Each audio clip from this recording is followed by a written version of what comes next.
Alright, hello guys. Today I'm going to be showing you how to create images like this using Leonardo AI with a few different modifications. So I'm going to be teaching you how to write a prompt with Chat GPT and how to get Chat GPT to create the prompts that you will input into Leonardo AI so that you can get pretty easily consistent results over and over again. As you can see, some of these turned out great, some of them are a bit weird, but they're getting a pretty consistent vibe. So yeah, it's going to be more of a free-form video today. Usually I come with quite a lot of structure, but this time I'm going to basically start again from scratch and teach you how to get cool results like this. And this one has been a bit edited, so this was the original output. And then I've gone through here and added a couple of different filters to make it more what I'm looking for. And I even went as far as to turn it into a little movie poster of Dave, Explorer of Worlds. I don't know, this was just an idea that came to my head. I thought it was quite interesting. I thought maybe I could create a little series on some platform, but I'm not sure which would be the best format for us. A series of like interesting pictures like this. Because they'd be useful as like screensavers or wallpapers, even a poster. I think I would have this as a poster. It looks really cool. So yeah, I'm going to teach you how to get these kind of results using Leonardo AI. So let's jump into it. Okay, let's close this down. I am already in Leonardo AI. I have a plan. I've got the cheapest plan you can buy on there, but it gives you access to all of the different features. So yeah, that's the one I'm using. So let's just get started. We're going to go to the home page.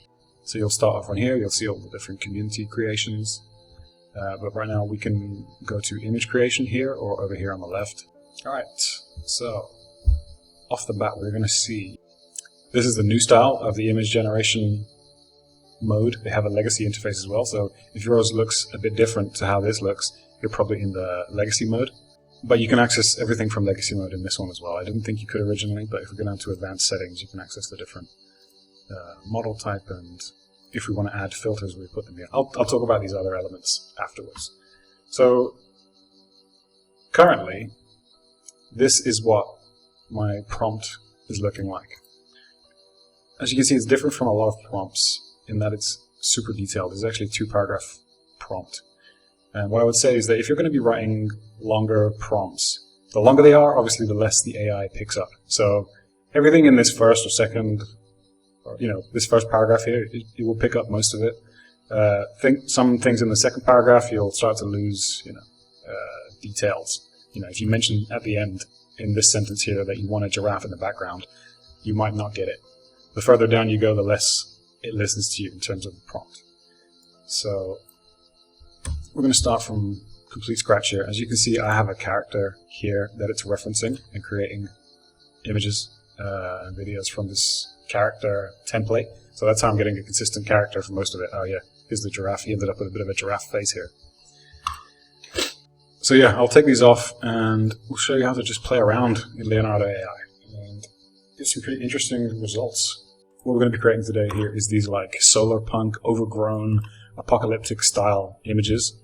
I just really like this, interesting aesthetic where, everything is derelict and overgrown, and you still get beautiful views. I've added in some interesting other artifacts here because obviously we're not limited to by what's actually in the real world, as the real world is nothing like this. So you might as well use your imagination and get some really interesting results. So yeah, these are the kind of images we're going to be trying to get it to create today. So, most of you are probably going to start by coming to Leonardo AI, go to the image generation section. We're going to end up here, and let's say you're trying to achieve this image, or something like that. You would probably start with a basic description. So, I think by default, reset to defaults. Okay, so this is what you'll get as your default starting setup. So we'll start together at the beginning and see where we end up. So if I wanted to get the image that I just told you about before, I'd probably start by describing. So he's a man in an orange spacesuit He's wearing a helmet with a reflective visor. He is in an overgrown world. Or, yeah, okay, let's say he's in a city which is overgrown with plants. Okay, so this is a pretty reasonable prompt to start with. There's a man in an orange spacesuit wearing a helmet with a reflective visor. He's in a city which is overgrown with plants. I think this one was, the prompt was that he's in a mall. So let's put him in a mall. He's in a mall. An abandoned mall which is overgrown with plants. Okay?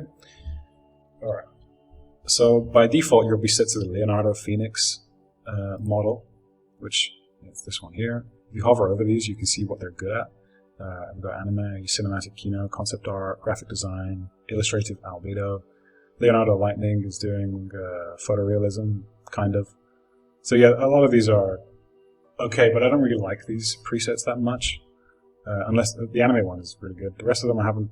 They don't help me achieve the effect that I'm looking for, which is like a really nice photorealistic effect. Okay, so I am going to choose one of these presets, and it is cinematic kino. But we're not going to leave it like that. We're going to come down to the advanced settings here, and here where it says Leonardo Kino XL, we're going to change that to Leonardo Vision. I find that Leonardo Vision works really well with what we're trying to achieve. So that's the one I'm going to choose. You can mess around with these. Like Leonardo Diffusion XL is pretty good. Kino is actually good. Lightning is pretty good. So they are pretty good, but the one that I found works best is this Leonardo Vision XL. So that's the one we're going to choose for now. Here where it says photoreal, I didn't really get that good results from turning it on. Like it didn't seem to help that much, so I'm going to keep that one off. Okay, so once you've got this preset set to cinematic kino and the model set to Leonardo Vision XL, we're now going to set the preset style. I've got mine set to cinematic. Dynamic is nice. Any of these could work probably, but I'm going to choose cinematic for now.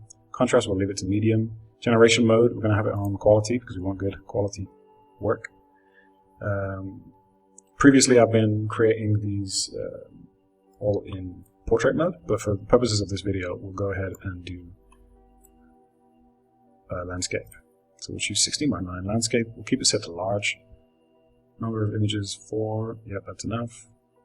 You can even turn these down, and when you mess with these, what it does is it changes the amount of tokens that it will cost to generate. So if we have fewer images, it costs you less tokens. So let's put it on 3. And we'll set it actually to medium until we get something close to the result that we're looking for. So because you'll be wasting them unless you get something close to what you're looking for. So we'll say 2 images, medium, 16:9, and then we'll increase the settings as we get better. All right. So this seems like a reasonable place to start. We're going to click Generate here and see what it gives us. And due to the magic of editing, you will not have to wait for these to generate, as I will cut them out. Alright, so that has finished rendering. And as you can see, it's very different to the results that we've been getting here. These ones, it seems more like cinema, like a film. And it's actually really cool. I mean, that looks photorealistic. I couldn't even tell you that wasn't real. This one, not as much. But I don't even dislike this. This could be a really cool effect if this is what you're going for, like a really nice cinematic effect. And it's done all that from a very, very simple prompt. But we're going to see if we can take it up a level. I'm not really happy with the way that the character looks yet at the moment. So I don't want to save this as the character to base the future generations off. Although it is good, I think it could be better. So we'll close that for now. Another thing is that we don't really have this Solarpunk vibe going on. So we're not really getting all this nice lighting. There's not as many plants. And it's put more, these are more like plants that he's looking after rather than plants that are overgrowing the facility that he's in. This one's a bit better, but yeah, it could be more plants, I think. So what we can do is, if we click here, this little icon, it gives us a couple of things we can do. We can use a style reference, which I haven't really played around with this that much. Character reference, that's what we'll be using to get consistent characters later on. Content reference, we're going to click elements. Here we are. So in these elements, we're going to click View More, and we're going to add one of them to our scene. And the one that we're looking for is Solarpunk. There it is. It's a LoRa. So click Solarpunk, and you can actually add up to 4 of these, and it's quite fun to mess around with them. So sometimes I click Solarpunk. I might add like a little bit of glitch art or rainbow core if you want to add a bit more color. Actually, let's add rainbow core just to play around with it. It will confirm. Okay, so up here we have Solarpunk and rainbow core as elements that will be added into this generation. And what we want is to mess with the strength of each one until we get the result we're looking for. So we'll try and generate one now as they are, and we'll see what happens when we play around with the strength of these things. Okay, they're done. Let's have a look. So you can see how different these two have come out just by adding these 2 elements on top of it. Much brighter, and as you can see, way more colorful. If we click here, you can see he's got a whole rainbow of colors going on in his suit. And little solar panels up there as well. I kind of like that detail. And yeah, he's actually got plants growing out of his helmet. So obviously the plants on this planet are growing super quickly. But yeah, I already like this better. It's closer. It's much closer to what we've got here, but not exactly right. So what I'm going to do is rainbow core. I'm going to adjust the strength down to maybe 0.2. I mean, it goes up to 2 and -2. So we're going to set it down to like just a little bit of rainbow core, 0.2, 0.3. And Solarpunk, we're going to leave, I mean, let's put this one even a bit higher. So 0.8 Solarpunk, 0.2 rainbow core for me. You can do whatever you want, and of course you can add more of them. So yeah, you can see here, even on medium size, because the quality is set to high still, we're still getting really, really good quality images. And if we like any of these, we can of course upscale them. This is the Alchemy Smooth upscale, which is better for like cartoons. Here, the Alchemy Crisp upscale is pretty good for things that are looking more realistic, 3D renders and stuff. They only cost 5 tokens each. They don't make a huge difference, but they do make a noticeable difference. I'm not going to do it right now. So, this looks better. Still not exactly what we want. Let's try it with our new settings and see what we get. Now, we'll see if we end up hitting a roadblock, because these are still not as good as the images that we were having before. Like this one, it seems like more of a rich world. There's more story behind it. It's way more like something is happening in this image. It gives me more of a cinematic feel as well. And I feel like that has a lot to do with the way that you prompt it. All right, so our new images are generated. Let's have a look here. Still pretty rainbowy, if I'm saying it. If you don't mind me saying, it's still pretty colorful, which is, I mean, all of the solar panels are colorful. We've got some sparkles over here, and it is interesting, but again, really not what I'm looking for. So I think I'm going to turn rainbow core off. So we can just click on this little power icon, and rainbow core will no longer be incorporated. So yeah, what I'm doing is I'm trying to get the vibe right before going too deep. Okay, so this one is generated. Okay, now this is pretty awesome actually. Let me zoom in here. So even on medium, these really are pretty decently sized images already. I like this. His helmet is a bit too orange, but we didn't specify what color we wanted his helmet to be. Okay, so really cool. So yeah, the next. So I'm pretty happy with the way this looks, but I think we need to move on to the prompting part now to get us some more interesting prompts. So what I've been doing is I'm in Chat GPT and I'm having a conversation with Chat GPT. Usually when you watch these YouTube videos, people will tell you exactly what they put into the generator to get the results that they're looking for, that they have. I'm not going to do that because it's not useful. It doesn't teach you anything. Anybody can copy and paste a prompt into Chat GPT. We're going to just talk to it and get it to help us, create something together. Okay, so what I like to do is basically explain to it what I'm doing, give it a role, and we'll be working on the project together. So I'm going to write prompt, initial prompt here. I'll say, you are a cinematographer. Now, I want him to be a cinematographer because he needs to know about camera angles. So we'll say he's a cinematographer and a prompt writing expert. I am trying to generate photorealistic images of of someone wearing an orange spacesuit in a world that has been consumed by plants. It's a post-apocalyptic world. There are hardly any other humans around. This is enough for now. So we've given Chat GPT a little bit of context. So from here, let's just see what it says. Okay, it's giving me an outline for prompt writing. This is what it thinks I want. And it'll do an okay job probably straight from the bat. You probably don't even need to give it any extra help, and you could take this and copy it straight in, and it would probably be good straight from the bat. In fact, let's do that. Let's just copy this and see what it does without any further refinement. So we'll grab this, bring it over into Leonardo, and you get to skip all of the wait times. So I'm just going to paste it straight in. I don't even read it. I don't even need to read it at this point because we're just messing around. Generate, and let's see what it gives us. All right, so straight away, it's already creating some really cool results. So you can see here, this is a much more cinematic shot, in my opinion, than ones we were getting earlier. This one is still pretty good, but this one feels like it's had some thought go into it. And this one also really cool. I don't know what this thing is, but it's cool. And let's read through the prompt and see what it actually asked for. It said, create a photorealistic image of a lone person in an orange spacesuit standing amidst a post-apocalyptic landscape overtaken by lush, overgrown vegetation.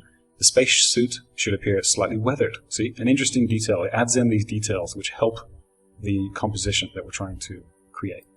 With a reflective visor and patches indicating past missions, the environment is filled with various types of plants. The remnants of human civilization, like crumbling buildings and abandoned vehicles, are partially visible. The atmosphere is quite quiet and somber, with diffused sunlight filtering through the dense foliage. So that's another hack or tip. If you're going to be writing your own prompts, try and explain what the light is doing. You know, where is it coming from? What kind of mood are you trying to create? Because for some reason, it's pretty good at emotional things. And changing what the mood is will change what kind of scene you achieve. You know, what time of day is it? Things like that. You know, you can really play around and get some really cool, interesting, different results. You know, if we compare these to the first ones, bland, like, not the vibe that we were going for, and these are like way more interesting and rich. You know, this looks like something I would watch. I want to see what this place is and what this world is. So, not bad for a first prompt out of ChatGPT. Really decent. You could probably just keep going with this, and it would be great. Okay, but I'm going to give it a few extra instructions now. So one of the things I'm going to do is I'm going to say, so I'm going to ask it what kind of camera angles exist, thereby giving it a bit extra context. So what kind of camera angles, shots, in fact, what considerations do I need to take into account when planning a shot? From cinematography.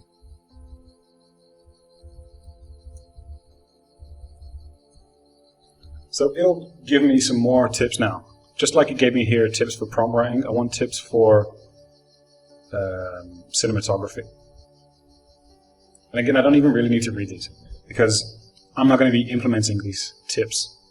I'm going to tell ChatGPT to take these things into consideration when it writes the prompts. So, okay. So, in future, take provided me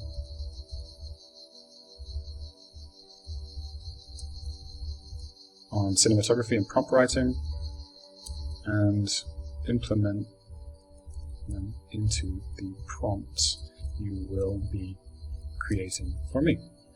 So now I'm telling it, you're going to be creating prompts for me in this world with this character, and I want you to take into consideration the tips that you gave me so that we get better creations in the future. Now, another thing you can do is, something that I found is that I'll tell it to write in the style of an author who has like a richly descriptive language. So if I tell it to write the prompts for me, I'm going to say write the prompts in the style of Philip Pullman, who I think is a great author and creates these rich visual imagination worlds through his writing. And I think that's one of the best ways to talk to these image generation softwares. So I'm going to say write in the style of Philip Pullman, and it'll give us, some more interesting context. So yeah, when writing your prompts, imagine the world.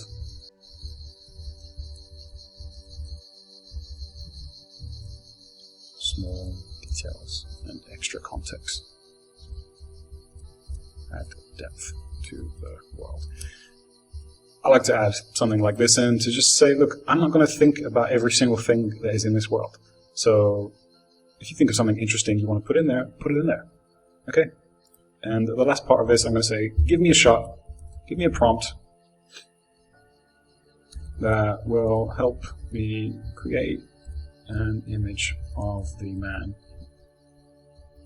What should we have him do? Let's have him standing on top of a derelict. Is it derelict? What do you use for like let's say a broken down bus? Broken down bus in, let's say in an abandoned aircraft hangar. I don't know. No mistake here. Okay, so to recap here, we're saying in future, implement the tips that you gave me regarding cinematography and prompt writing. We're telling it to write in the style of a descriptive author. Try other authors, you may get some interesting results. When writing your prompts, imagine the world that is in and add your own small details, and give me a prompt that will create an image of the man that we described earlier, standing on top of a broken down bus in an abandoned aircraft hangar. Now, I haven't added any extra details to this part. All I've said is a guy, he's standing on top of a bus, he's in an aircraft hangar, but Chat GPT will take this and all of the context that it's got here and create something probably quite interesting. And you don't have to stop at just one prompt. You can tell it to create multiple, Another thing you could do is say, write me a story that this man, like, let's say that this man is on a journey. Give me some, what is his journey? Write a little story about him. Get like a timeline of events, and you can, Chat GPT can keep track of all this. Although, honestly, it's not amazing at writing stories. So using it as input for creating, a character in a world, just like images of this character, works okay. But if you wanted to actually create a full story for it, it takes a lot more work than just saying, write me a story. Because honestly, once you've heard a couple of stories from ChatGPT, you'll start to recognize them everywhere. The style of writing is very recognizable, unless you give it a lot of extra help, customization. Okay, so first thing I've noticed here, it's given me 3 and a bit paragraphs, which is kind of too much context. So I'll just say, now we can just get into this little back and forth where I just suggest things and it'll implement them immediately. So that's too long. Make it max 2 paragraphs. Also, I heard recently that being polite to ChatGPT and AIs does not help. It actually hinders results because there's one more thing it needs to keep track of. So just tell it what you want it to do. Okay, another prompt that's given us here. I'll quickly read it. But usually I would literally just copy it, paste it into the generator, and then move on. Because if it looks crap, I'll see in the result that it looks bad. And from there, I'll be able to go back into the prompt and edit it a bit myself, or tell ChatGPT to avoid doing this in the future. But, okay. Imagine a solitary figure standing atop a broken-down bus inside a vast abandoned aircraft hangar. The man, clad in an orange spacesuit with a weathered visor, surveys the scene below. The bus, once vibrant, is now rusted and covered in moss, a relic of a past civilization. The hangar, filled with creeping vines and large ferns, has been reclaimed by nature. Broken windows allow shafts of green light to filter through, casting long shadows and illuminating motes of dust in the air. Green light is interesting. I wonder what we're going to get from that. The atmosphere is one of stillness and quiet beauty, with the scent of damp earth lingering in the air. Now, this is interesting. Like, it's describing the scent of the damp earth. Now, we're obviously not going to be able to smell how damp the earth is from the image that's generated, but it helps you create a more rich world. You know, and these details may help you create better images in the future. So, okay, I'm not going to finish it. Let's just copy this, and we'll put it into the generator and see what comes out. Not this one. There we go. Control A, Control V, paste it, let's go.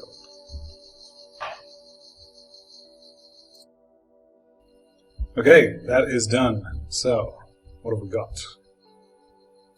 It has given us this one, which is a gigantic bus and an aircraft hangar and a tiny man next to it. He's not standing on top of it.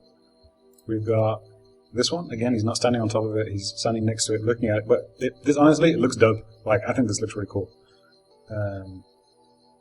This is a really fantastic shot, I think. But again, he's not standing on top of the bus. So, how do we adjust this?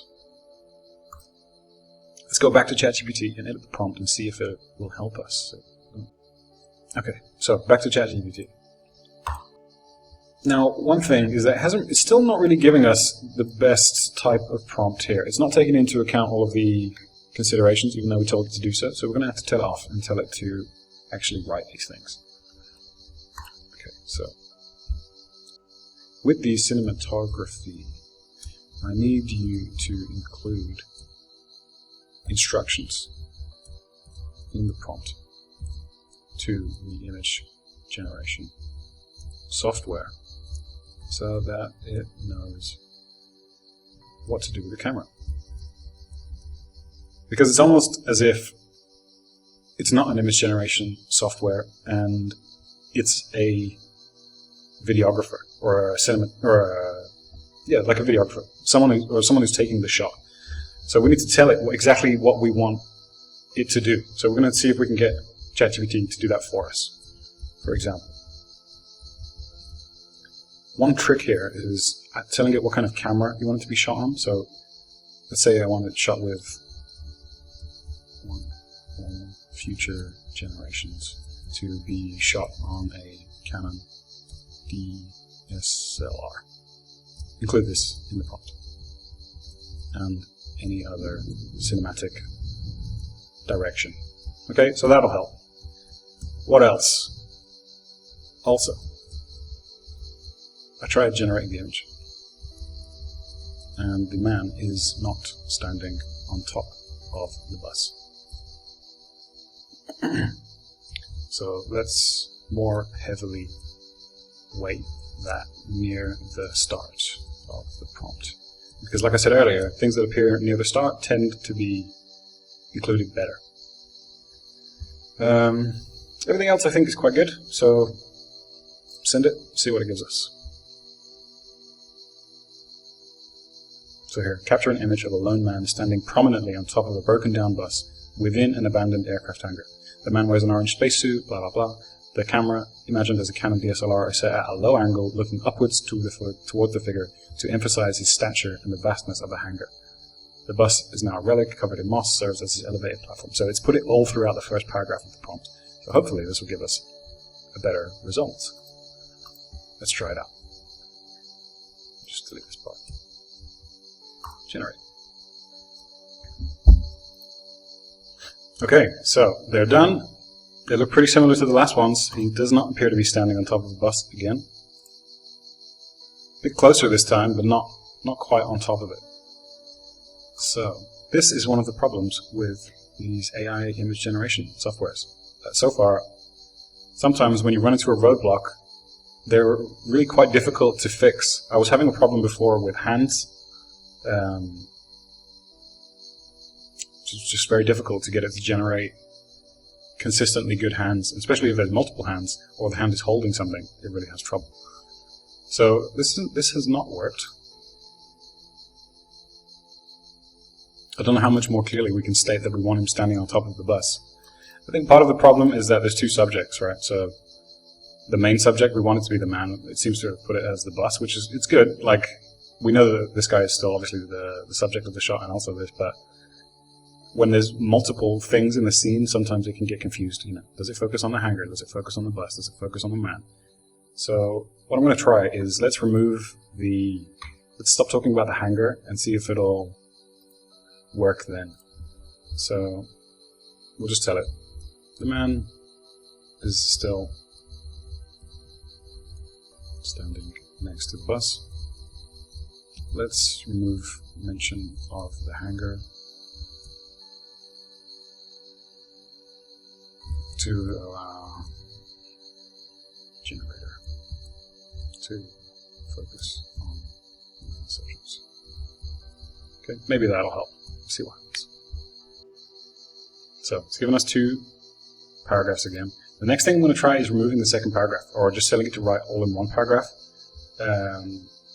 Because, yeah, we've got here the man and the bus referenced separately, so maybe referencing them just together will work better. We'll try it. Alright, let's go. So, here we have the man further away from the bus, still not standing on top of it, although the bus looks great. Like, the bus is getting better in every shot. Obviously, it's the star of the show here. And here another one standing next to the bus. I don't know. I don't know if we're going to be able to get him to stand on top of it, but let's see if we can. All right, let's try and write our own prompt and see if he'll stand on top, just out of interest. So, the man plants. Let's just try a really basic prompt and see if he'll focus more on the composition rather than the environmental elements. If this works, there might be another trick we can do where we use this image as a reference and then put in our detailed prompt. So it has a reference to use for the composition and the other elements we can get from the rest of the prompt. So we'll see if this makes a difference. Alright, it did not. Apparently it is just way too hard to generate an image of a man on top of a bus. But these also still look pretty good. The scale is a bit unusual here. The buses are huge. This one looks great. This one also looks great. And this may be due to the Solarpunk thing that we've added. I just want to try it without this Solarpunk thing as well to see what effect it gives us now. Because one of the things I'm not sure of is if it is referencing the past images in order to remember the context, right? Because we haven't really described the man much, but we haven't set him as a consistent character even. But we are getting a pretty consistent guy every time, you know. He's even wearing the same solar backpack here, which we didn't specify at all. So either that's part of the Solarpunk element that we've enabled, but let's just see what it does without that. Right, so totally different. I mean, completely different. We're back to this cinematic style that we had earlier. Still looks kind of great. He's inside the bus. Okay, he's inside the bus this time. And here he's, I mean, this could be the top of the bus. This actually, I think, worked. So he's on top of a bus here. And probably this is where it was having trouble. Because in the shot that we've described, it can be difficult to have both the man on top of the bus and the bus in frame. Right? So what I'm going to do is I'm going to enable this again. I'll turn it down to 0.6. Depends how. Let's put it 0.6 for now. A man in an orange spacesuit stands on top of a bus in a world overgrown with plants. Let's say it's a wide-angle shot from far away.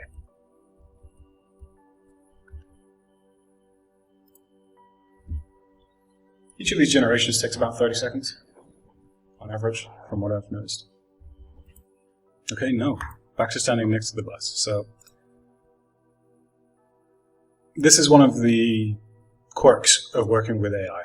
You can't always get it to do exactly what you want. Now, probably, if anybody knows a better way, if anybody knows how I can consistently get the character to do exactly what I want, let me know, but honestly, I don't know how you would do it. Either way, we've ended up with some great shots already here. They already look fantastic. You can definitely start to build a world from this, but having them do specific actions maybe pretty difficult. So yeah, so we're getting pretty decent results from this thing anyway. It's not perfect, but I'm happy with the look and feel of the images that we're getting from here. So I'll show you a couple of things you can do from here. If you are happy with the results, we can move on to the next step. If you can get your man to stand on the bus, that's the challenge. Let's say I issue you the challenge. Give me a good shot of a man standing on top of a bus and tell me how you did it. Okay, so what we're going to do, we're going to move on. I'm going to show you an example of upscaling it. So we're going to do the Alchemy Crisp upscale on this one. And it'll be hardly noticeable difference for you probably watching this through the video. But on this one, we're going to try the motion out. So we can see here, he's just standing next to the bus. There's not really a lot going on. What the motion in Leonardo tends to do is pan the camera or move the camera, kind of, usually either to the left or the right, depending on how much motion strength you put on it. For these kind of shots, I think, 2 or 3 is generally pretty good. I'll do one at 3, and then I'll do one at 6, and we'll see the difference between those so that you can see for yourself. So this one's going to be at 3. Those take a bit longer to generate, but not much. I need about a minute. If I generate another one, we'll generate this one at, okay, let's go for 8, so you can see how different they are. While we wait for those, the upscale is done, so we'll click here. This is the upscaled version of the image. Personally, I mean, it does look a bit better. So this is the original. Zoom in over here. So a bit soft around some of these parts, but it's still a huge image. And then in here, we'll look at the crisp upscaled.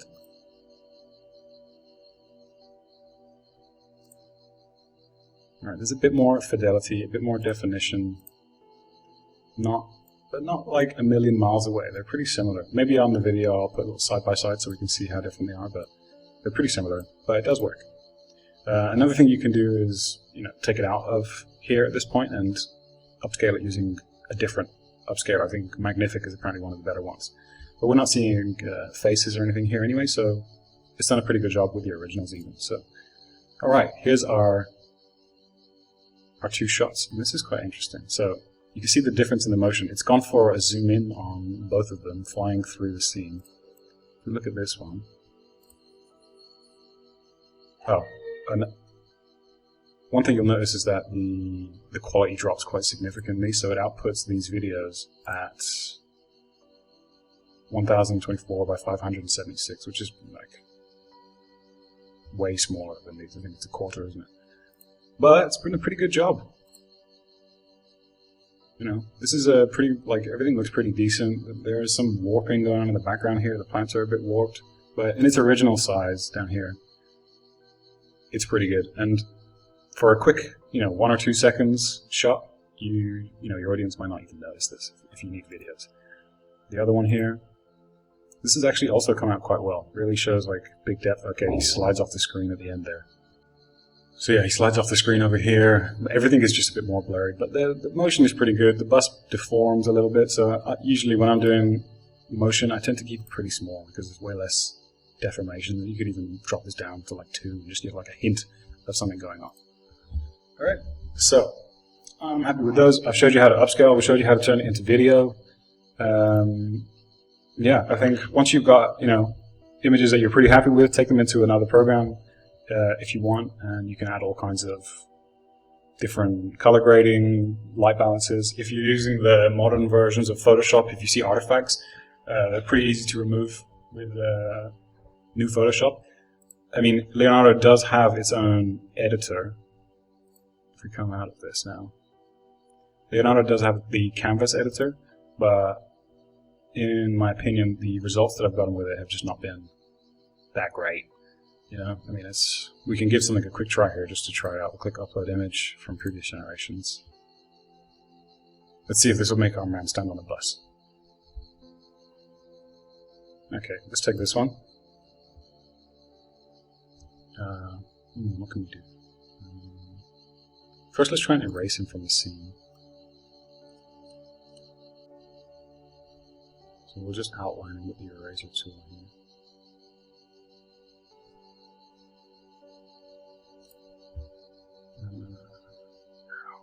because I don't really know how to use this that well. We'll select this background image.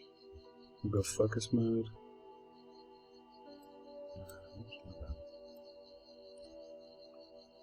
Lasso him? Okay, so we'll just put, let's get him in the lasso. So we'll just write, I don't know, plants, generate. Oh, it's using Leonardo Diffusion XL. Okay, so we don't have the access to the elements here, so I don't know if it's going to be able to give us all this rich, vibrant plant life that we were getting from the Solarpunk element, but we'll just see if we can remove this guy and replace him with plants. But so far, pretty poor experiences with this tool. Maybe I don't know how to use it that well. Oh, it's done a pretty good job actually. So he's been removed and replaced with plants. Quite like this little flower that is put there. Okay, we'll leave the flower there. Now, let's take our lasso tool again. And he hasn't got a lot of room to be up here. Okay, let's put him here.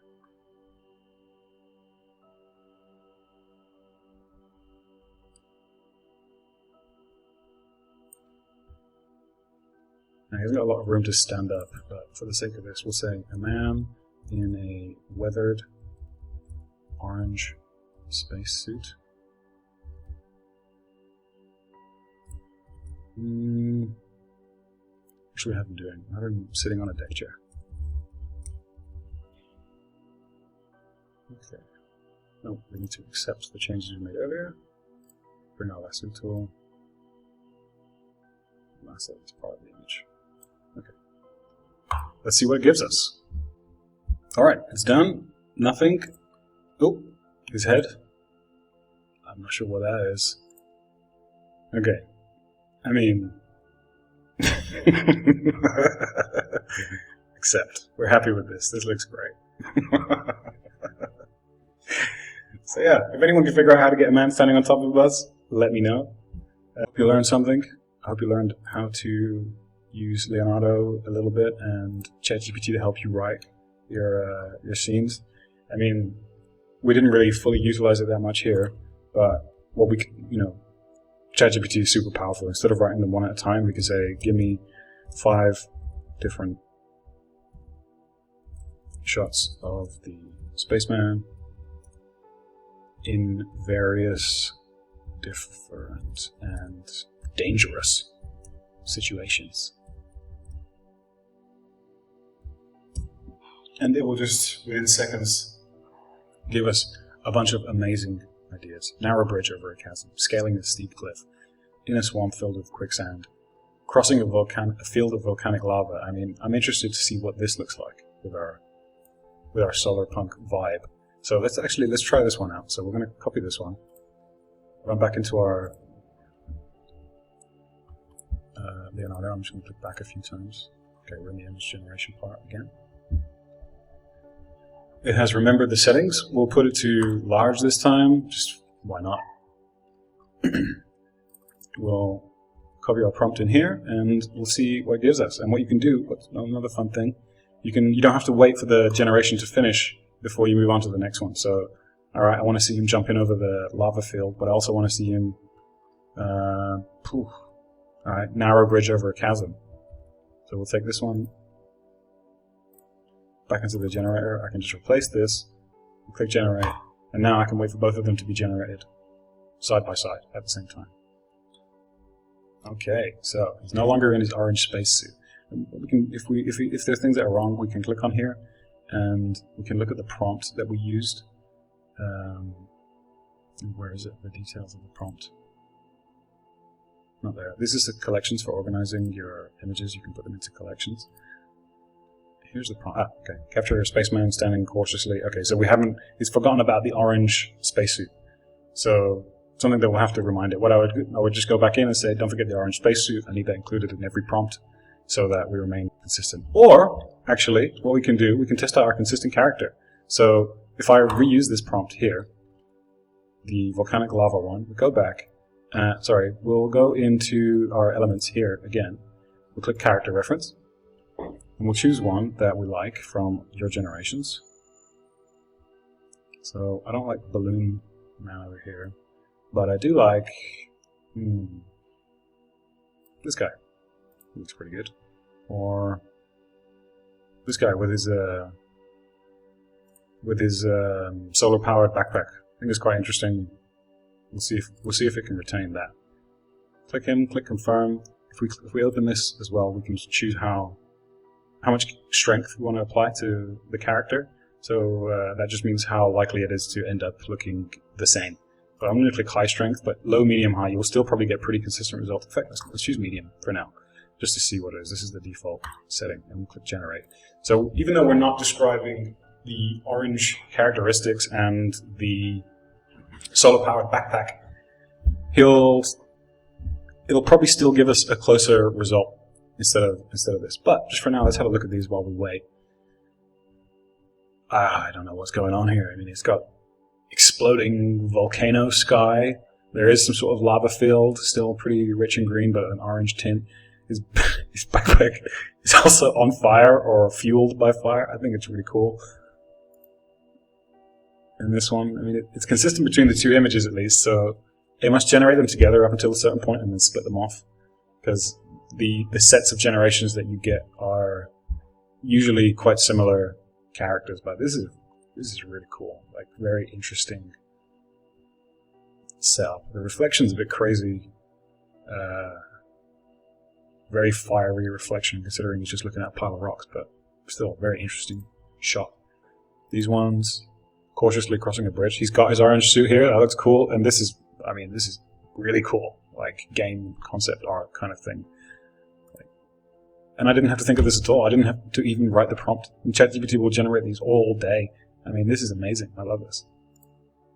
All right. Okay. So here he is, our orange suited spaceman again. This is the first time we've seen him from the front, so can't really blame them for giving him these fiery coal eyes. We'd probably have to specify that we wanted to have a real human face visible beneath the visor to get a human-looking face here, but this still looks kind of awesome. But depending on what you're looking for, probably not what you're looking for. This is also really cool. It's giving us this really big orange glows. So yeah, and there's this cool, massive robot in the background. I mean, was that even in the prompt? Spaceman carefully navigating a hardened field of volcanic lava. Lightning. So, no, it wasn't in the prompt, but it must be part of the Solarpunk elements from before. Sometimes it has these, random artifacts that you didn't ask for. A lot of mine came with, it started adding like really nice colorful flowers to some of the ones I had earlier, but they look really good in the scene, so obviously not have a problem with that. So yeah, that's the end of the tutorial for now. It's just been probably almost an hour of me messing around within Leonardo to generate these cool Solarpunk spaceman images, and they look super cinematic and really, really high quality, and you can increase the quality and turn them into videos as much as you want. I mean, I want to see what it does with this as a video. I want to see if his eyes glow or anything. So, I mean, and you can just play around with it. You can't hit the video button from here. For some reason, they haven't added it. You just click it from here. Yeah, generate motion video. Let's give it... So, well, yeah, we'll go back down to 2, just to give it a bit of movement, but not much. So yes, that's all from me. I'll put the result up on the screen at the end, but I hope you learned something, and I hope you had a good time. And if you've been following along, show me some of your generations, and if you can get a man to stand on top of a bus, I'd be happy to see that.